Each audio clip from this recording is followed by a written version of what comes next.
장례식을 치르고 돌아온 밤이었습니다. 오래된 서랍에서 어머니의 효도 통장을 꺼내 잔액을 확인한 순간 화면에 선명히 박힌 숫자 0원.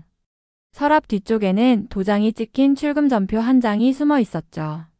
어머니 떠나신 사이 이 통장에 무슨 일이 있었을까요? 효도 통장은 5년 전 아버지 병환이 깊어지던 때 만들었습니다.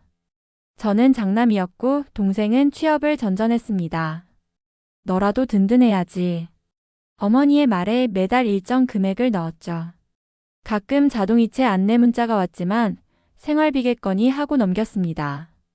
장례가 끝난 오늘 모든 것이 0이 되었습니다. 누가 언제 왜? 장례 내내 동생은 전화기를 붙잡고 알았어.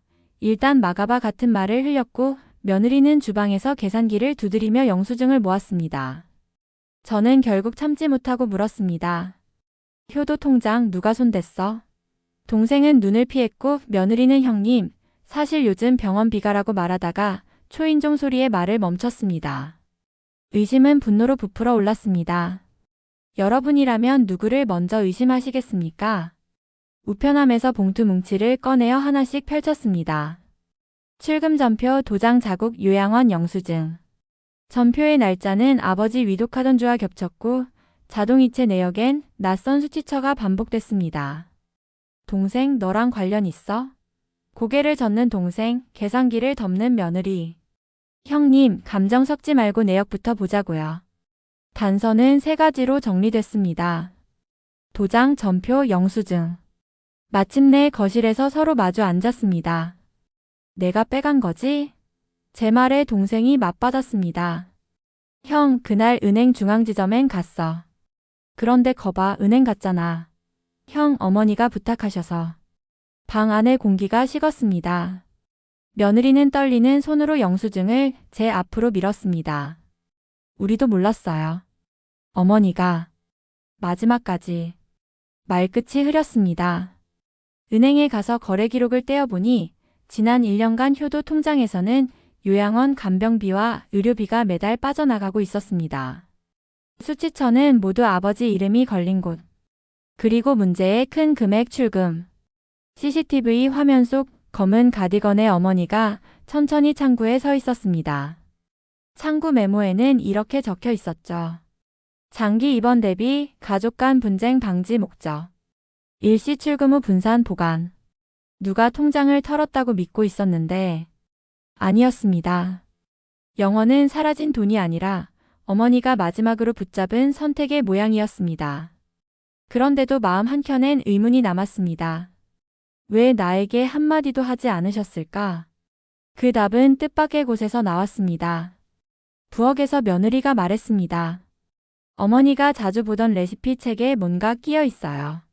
책장 사이에서 봉투가 하나 미끄러져 나왔습니다. 봉투 안엔 제 이름으로 시작하는 짧은 편지. 장남아, 내가 매달 넣어준 돈으로 아버지 간병비를 막았다. 내 마음을 형제 싸움의 불씨로 만들고 싶지 않았다. 마지막에 큰 돈을 뺀 건 며느리에게 적금으로 넘기려 했기 때문이야. 아버지 마지막 해를 함께 견딘 고마움을 내 아내에게도 나누고 싶었다. 함께 들어있던 건 적금 통장 사본. 예금주에는 며느리 이름이 또렷했습니다. 작은 메모가 한 줄 더 붙어 있었죠. 장남 혼자 짐지지 않도록. 그 순간 말문이 막혔습니다. 어머니는 우리가 싸우기도 전에 싸움의 이유를 비워놓고 떠나셨습니다. 그날 밤 저는 통장을 다시 닫았습니다. 영원 앞에서 처음으로 알았습니다. 돈이 사라진 게 아니라 어머니의 마음이 자리를 바꿔 앉았다는 걸.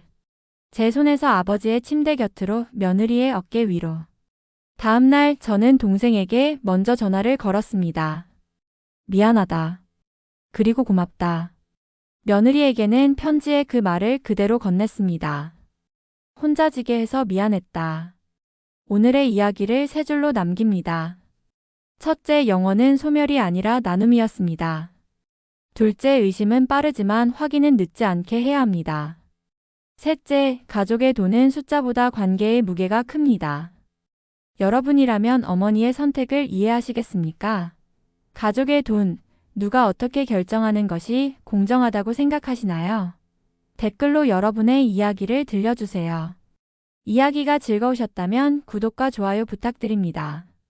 시청해주셔서 감사합니다.